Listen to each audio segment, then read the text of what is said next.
My enemy is not a worker.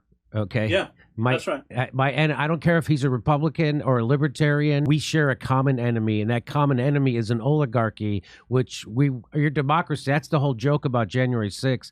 Your democracy was stolen from you decades and decades ago, right. which is why workers haven't had a raise since 1980. That's right. That's the message. Politics is about fear. It's about making them afraid.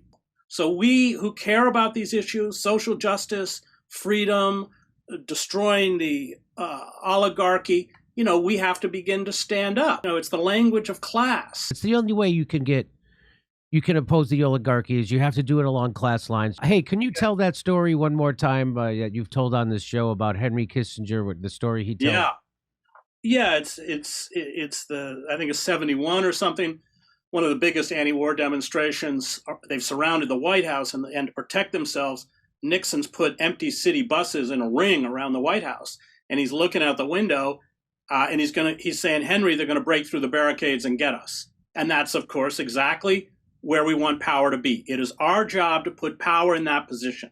That is our sole job as a citizenry, and that requires organization and mass movements, because individually they can walk all over us. But once we organize, we have the numbers.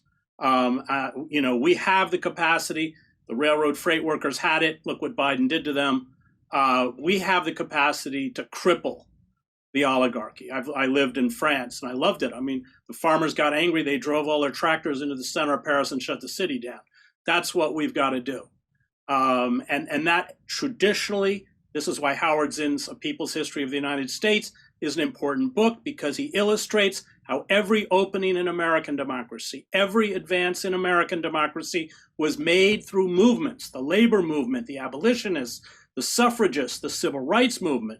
That's what opened up the spaces. That's what created a more equitable system. Of course, they're going to paint a history that it was a gift from wealthy white male oligarchs, but that's not the way it works. And we have to regain that understanding of class warfare, and we have to be willing to hold fast and firm to our own principles, and we will be attacked